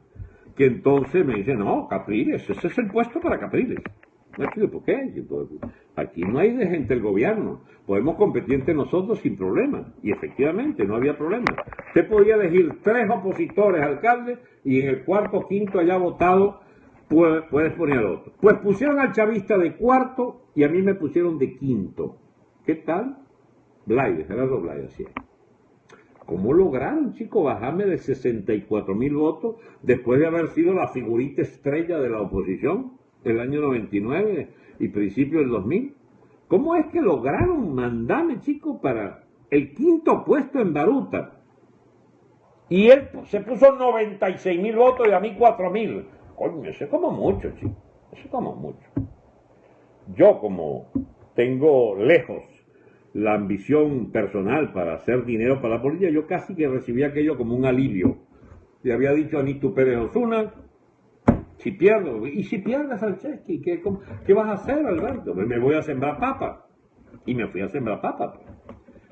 Unos días antes había llamado a la señorita Erika de la Vega y le preguntó, ¿cómo te sientes como futura primera dama de Baruta? Ellos ya resolvieron los medios que el alcalde era Capriles. ¿Baruta votó realmente en esa cantidad por Capriles? Yo no creo. Él pudo haber ganado, es cierto. Yo perdí. Pero ni él ganó por esos votos, ni yo perdí por esos votos. Que era como para humillarme. ¿Y quién montó eso? Indra con Michelena, chicos. Indra con Michelena. Leopoldito en Chacao, Capelito en Medianita, y cuando pidieron un municipio de Sucre, no, ese es para el hijo José Vicente, le dijo Michelena. En la Embajada de España fue eso, ¿saben? Porque estas trenzas, desde hace mucho empezaron todas las encuestadoras que inicialmente me daban ganador, empezaron todas y cambiaron entonces, y lo bichón a la cabeza, Capriles, y entonces esa clase media, yo les proponía un mensaje virulento contra el gobierno, ellos preferían un lenguaje cagón y gallina, votaron por el lenguaje cagón y gallina, porque esa clase media no quería peo, compañeros. Esa clase media quería era piano, bueno, labrarse un espacio, y desde eso hace 17, 18 años. Esa es la historia hace 17 años.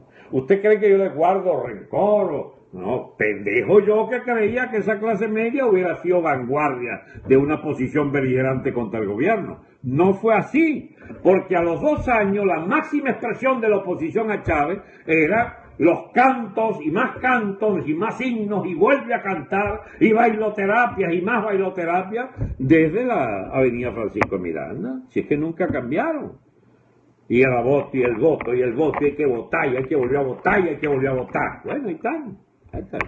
Pero, ¿qué quieren ustedes que haga yo? Que los insulten, no puedo. Es un fenómeno sociológico. Es más, les puedo decir una cosa que les va a extrañar. Yo no tengo por qué hacerme ahora el sufrido por lo que ha pasado.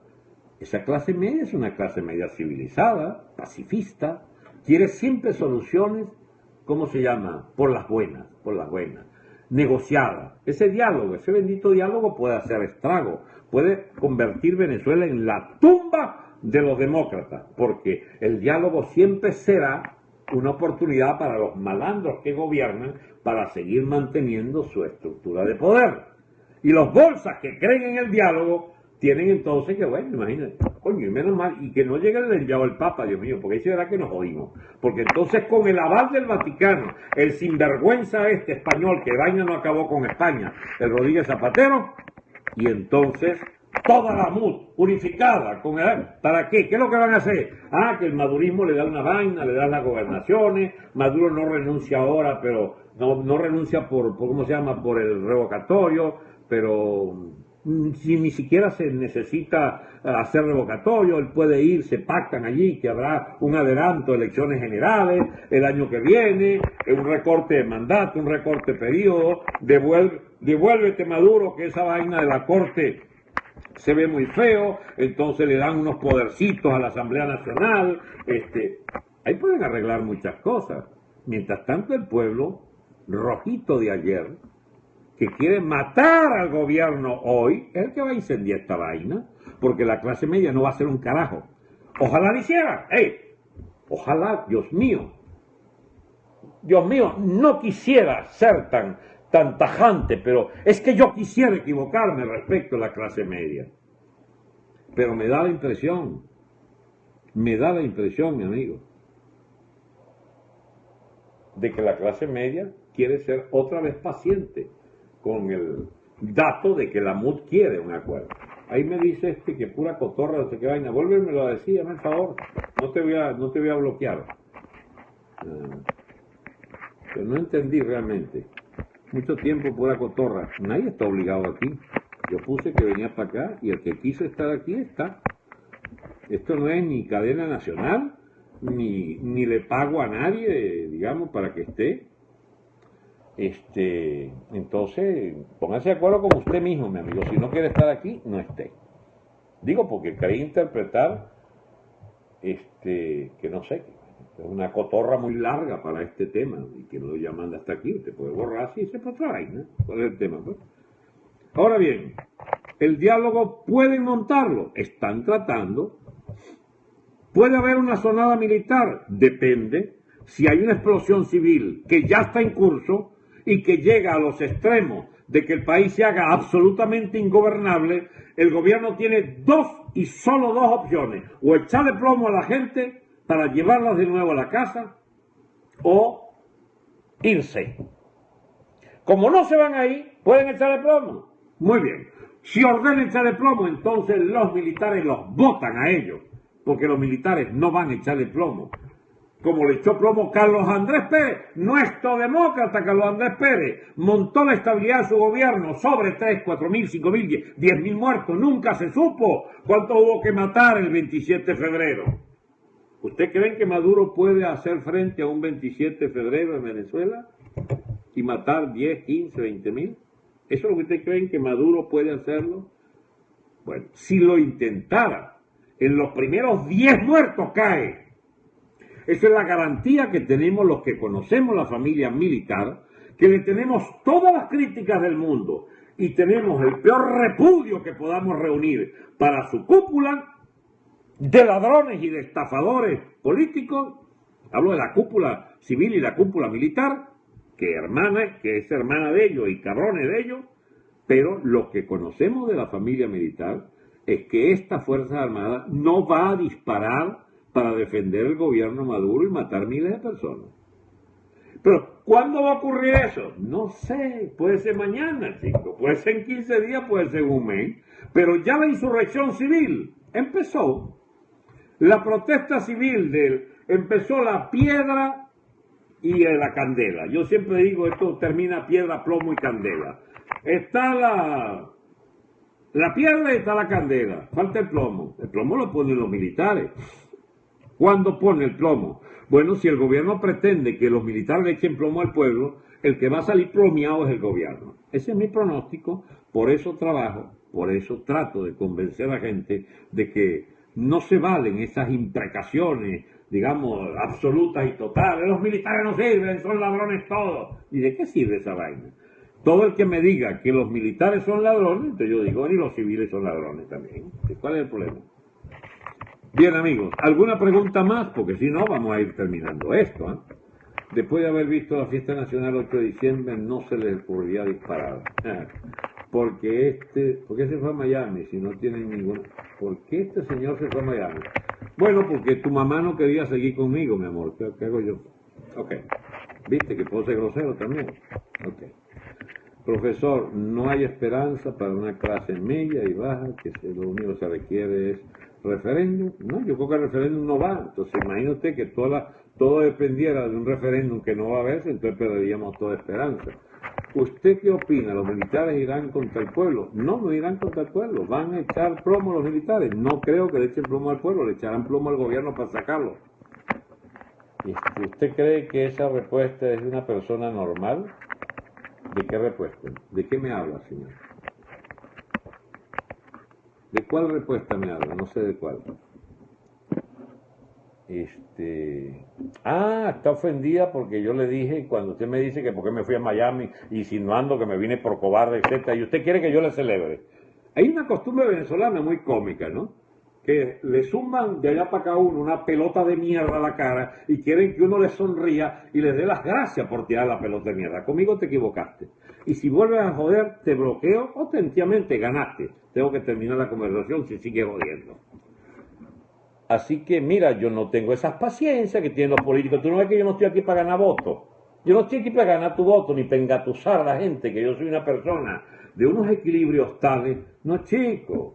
Yo soy un político honorable y tú no vas a mancharme mi honor. No te paro más bola, que es la otra manera de conducirme en este programa. A ver, amigos, ¿qué otra pregunta de política quieran hacerme?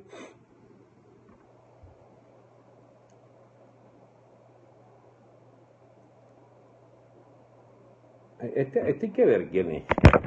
Tiene la suerte que yo no logro ver esa letra tan chiquita, pero tan chiquitica. ¿Qué opina de Trump? Eso ya lo hablé en el de ayer, si ustedes quieren lo buscan.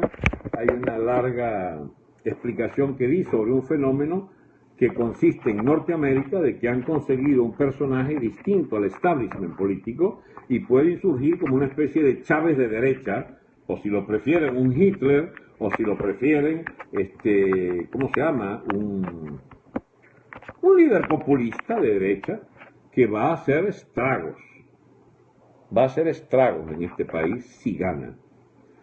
Estados Unidos tiene muchas maneras de impedir que haga mucho daño un tipo como ese. Está llena la historia de intenciones iniciales de un presidente que se queda en el camino o lo hacen quedar en el camino. Entonces, de manera que no inventen que aquí va a ocurrir algo que no pueda estar bajo control con la presidencia de Trump si es que gana. Lo de Turquía, amigos, es algo para entusiasmar si usted fuera turco y fuera de la secta chiita. Eso es un tema complicadísimo, yo puedo explicárselo con mucho gusto, pero tienen que entonces, aguantarse unos minutos. Porque mire, todo esto está relacionado al tema del Medio Oriente, a la guerra en Siria, la guerra civil en Siria, y al posicionamiento del llamado Estado Islámico. Recuerden que el Estado Islámico está en el norte de Irak. A partir del vacío de Estado, que se creó con la salida norteamericana,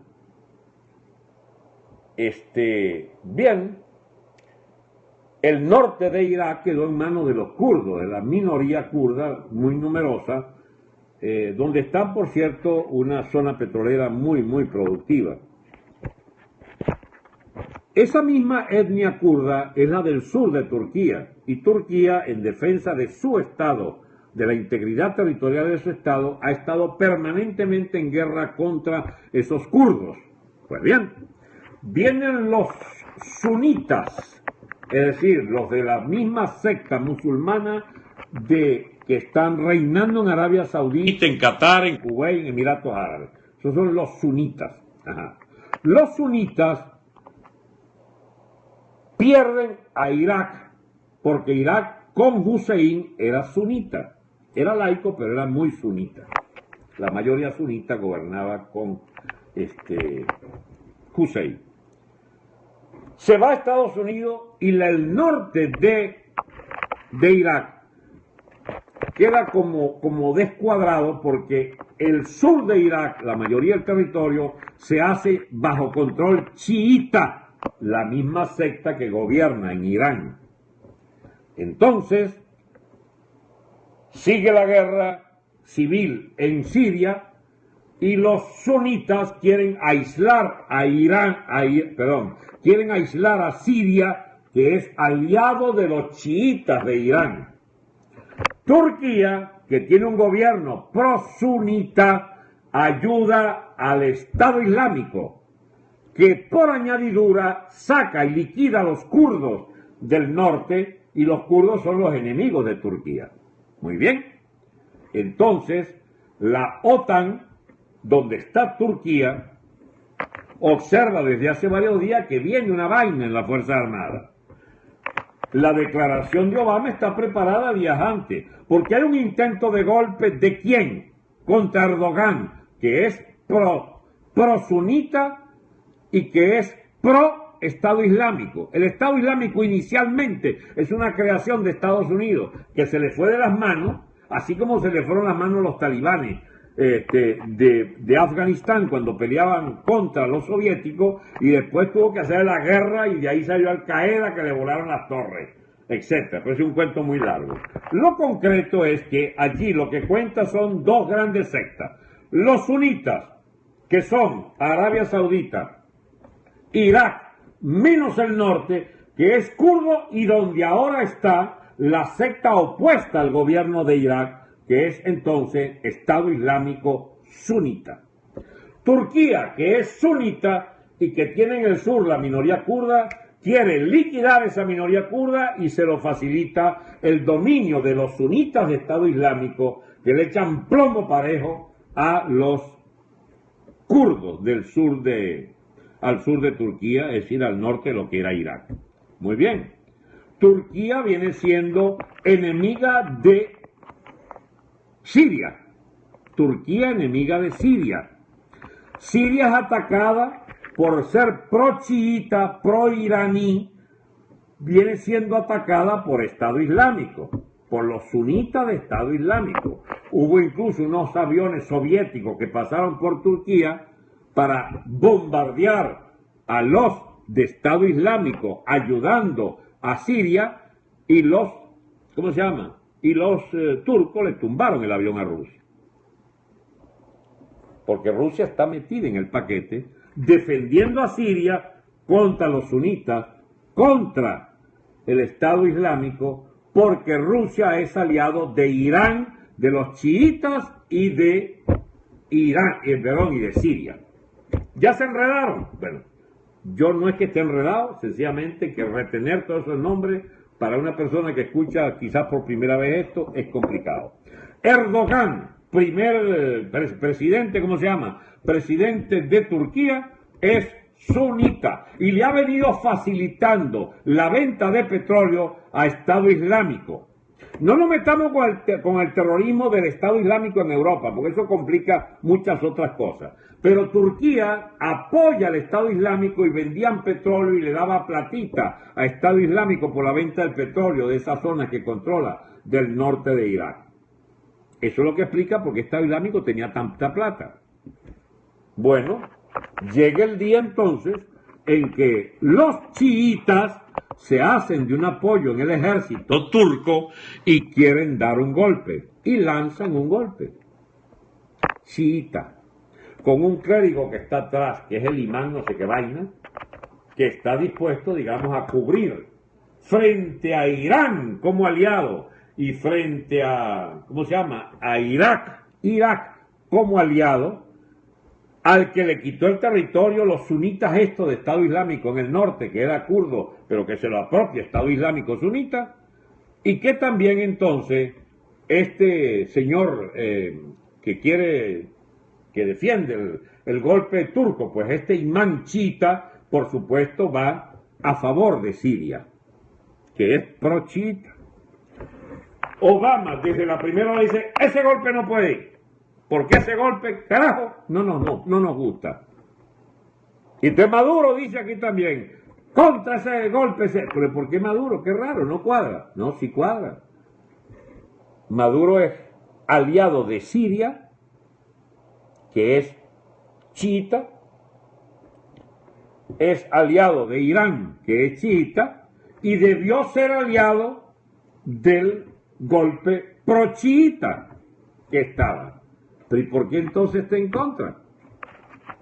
¿Por qué juega al lado de los sunitas? OPEP. La mayoría de los países petroleros son OPEP. Digo, los conservadores. Arabia Saudita, el mayor productor, ¿cómo se llama? Kuwait, los Emiratos, etcétera. Nigeria creo que también es suní.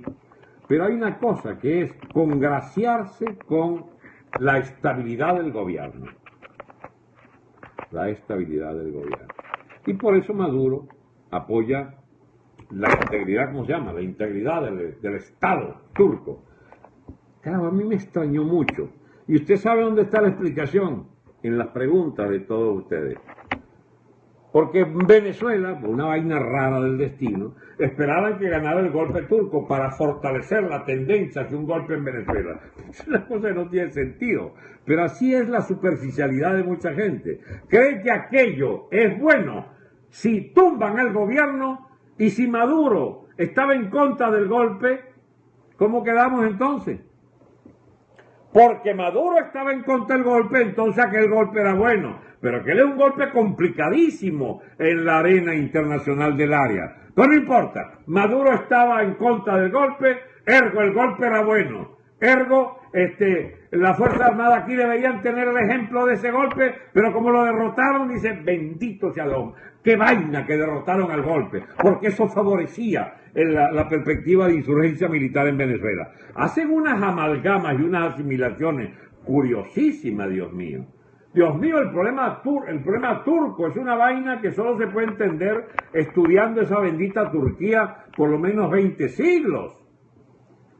Para decirles nada más que lo último, Los turcos son los únicos musulmanes que adoptaron el alfabeto latino a partir de 1920, con un gobierno de militares en lo que se llamó los jóvenes turcos, dirigidos por el Atatürk, que era un nacionalista que depuso la monarquía del viejo Estado islámico, del viejo Estado, digamos, de la vieja monarquía enferma, que fue el llamado, ¿cómo se llama?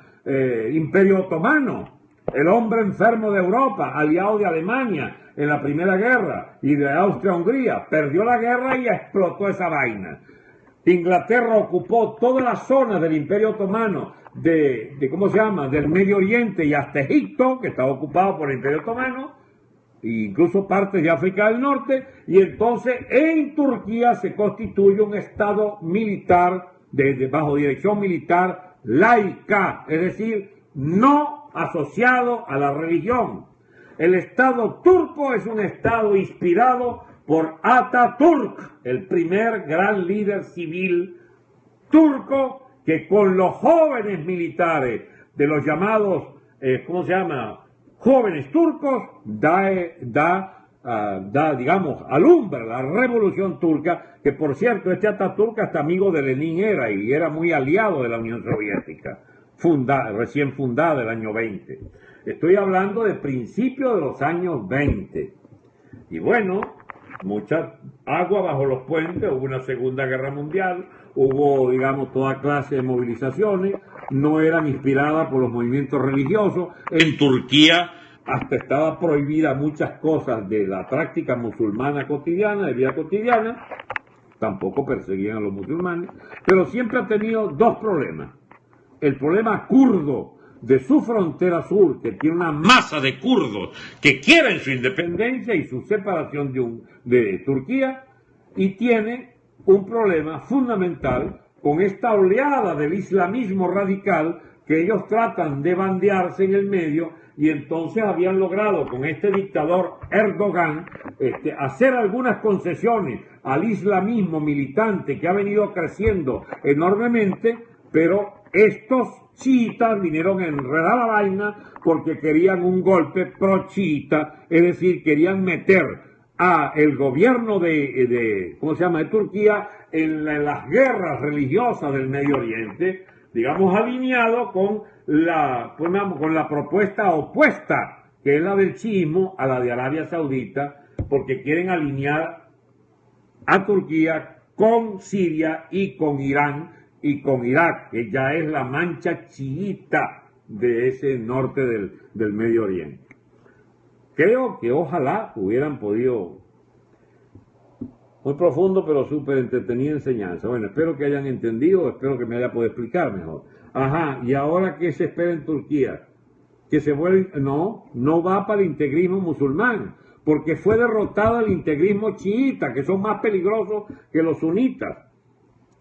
Ya la verdad que no sé cuál es más peligroso que el otro.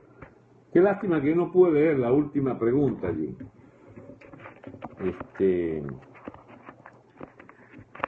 Porque, bueno, el fundamentalismo es de los dos lados, ¿eh? El fundamentalismo chiita fue el del Ayatollah Khomeini, el del enano maldito aquel Ahmadinejad, que era el amigo de Chávez, que nos echó bastante vaina y montó aquí todos los operativos de pro-iraní. Esos son los del atentado de la AMIA, que derrumbó la Asociación Israelí de Buenos Aires y mató 88 y hirió a 200 o 300. O sea, el terrorismo iraní existe, chiita. Ajá.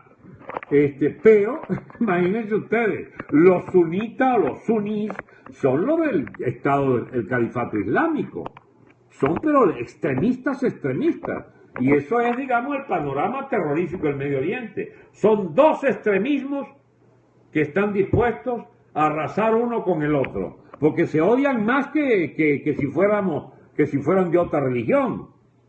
Y todo esto viene de allá, del tío de Mahoma, que fundó, pues, digamos, una parte del islamismo que un poco es de los sectores más pobres, más reventados del Islam, y no los prósperos sunitas, pues, que son, bueno, las grandes familias del Medio Oriente y la clase media del Medio Oriente es suní. Eso es relativamente, digamos así, porque si usted va a Irán, va a conseguir que la clase media y la burguesía iraní, los grandes dueños de lo que se llama el bazar de Teherán, son chiitas. Porque esa es una religión, como se llama, de esa zona, que el Islam allí se fue por el lado del tío de Mahoma y agarró hasta hoy y se fue, digamos, hay una historia nacional de cada uno de esos pueblos basados en la pertenencia a una u otra secta. Es como decir del cristianismo en Europa. Unos fueron protestantes y dejaron su huella, otros anglicanos, otros católicos. Y vaya usted a entender la historia europea si no entiende el cisma de Lutero, el cisma de Calvino, qué sé yo, el cisma de Enrique VIII y todo lo que implicó la Revolución Inglesa y el Lord Protector Cromwell, que era un integrista, digamos, de la secta protestante, los Ironside. La propia historia de Estados Unidos no se entiende, sino como, digamos, la reconstrucción del integrismo, fundamentalismo evangélico, pero en tierra americana y con un continente hasta el Pacífico a conquistar desde las famosas 13 colonias iniciales. Y esas 13 colonias sencillamente dieron, mediante el exterminio de la población indígena y mediante la expoliación, el robo a México de más de la mitad de su territorio, lograron constituir el mayor imperio de todos los tiempos. Porque este imperio, a diferencia del romano, ¿cómo se llama?, del soviético o del imperio español o del inglés, mire, su influencia es en una ocupación muy pequeña de territorios, pero en el dominio de la economía mundial y de las finanzas mundiales y del consumo de la más alta tasa de energía del mundo. La mitad de la energía se consume en los Estados Unidos. Es decir, es otro tipo de imperialismo, pero la estupidez teórica, más aún la estupidez diplomática de ser enemigo del imperio, como dice este imbécil Maduro, eso no tiene ni la más puta idea de lo que es, digamos, la historia de los imperios, la historia de la humanidad, la historia de los imperios, mi amigo, la historia de los imperios. Y al que él se quiera afiliar, o se estuvo afiliado Chávez, que esa sacagada del castrismo cubano, eso eran partes del imperio soviético, pero ese imperio cayó. Entonces toda la humanidad se debate en un mar de contradicciones que podríamos decir es el resultado del naufragio de todos los imperios.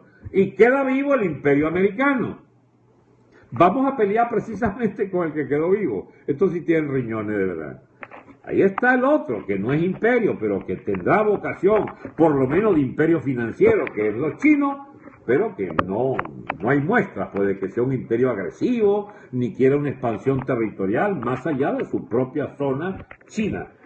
Aunque hay allí una tentación, me imagino, de arreglar alguna vez cuentas con Japón, que los tuvo martirizados y les quitó un robo, y les robó los territorios de Manchuria y de la costa, etcétera, y mató demasiado chino, y eso es un odio, una inquina que dura, no sé, fácil, 2, 3, 4 siglos, pero sobre todo desde que les arrasó las ciudades del norte en 1932, 33. Pero esa es otra historia, la historia del Extremo Oriente, del ascenso del gigante chino, que como les comenté, como dijera Napoleón Bonaparte, no despertéis al gigante chino porque todos tendremos que lamentarlo. Bueno, se ha levantado, no en plan de guerra, en un plan de dominio mundial por la vía tecnológica y por la vía de las finanzas, de su comercio, de su agresividad única, de productividad por trabajador ocupado. Es el país de mayor consumo de autos de superlujo, de prendas de superlujo, de carteras de superlujo, de lentes de superlujo. Es la clase media más consumista del mundo, más que la americana. Imagínense ustedes. Bueno, mis amigos, esto tiene que terminar alguna vez.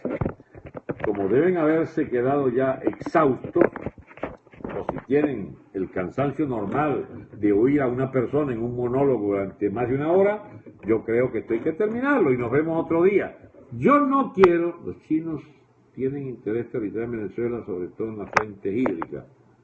Eso es dudoso. No, que va. de no haber sido por May, ya estuvieran al mando hace tiempo. Por May. ¿Cuándo es el próximo? No sé. Ah, por Mao, dice él. Mire, sí, Mao la cagó 30 años. ¡Ey! Fundó la República, pero puso una torta gigantesca, Mao Zedong. ¿Bien? Él es el autor, ¿cómo se llama? El procreador de esa República China.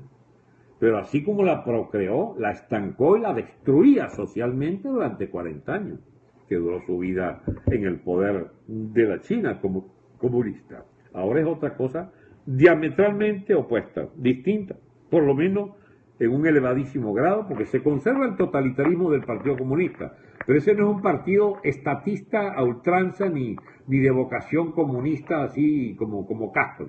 No, ese es un Estado que quiere ser productivo a través de la empresa privada y los burócratas eficientes. Por Dios, Fidel, y lleva más que Mao. Así, exacto. Sí, Fidel es una calamidad mucho mayor que Mao, por supuesto. Bueno, mis amigos, será hasta muy pronto. Lamento el incidente, pero a mí no me gusta que me insulten, de que crean que no soy la persona que ellos quieren porque viva en el exilio. Yo no escogí el exilio. A mí me impusieron que saliera porque yo no quiero estar preso. No me gusta pagarle cárcel a estos vagabundos y déspotas. Y yo tengo derecho a no pagarle cárcel al chavismo. Entonces, cuando alguien empieza con esta estupidez de decir que es muy sabroso desde Miami, no sé qué vaina, yo sencillamente, chao contigo. Bien, será hasta muy pronto. Muchas gracias entonces. Chao.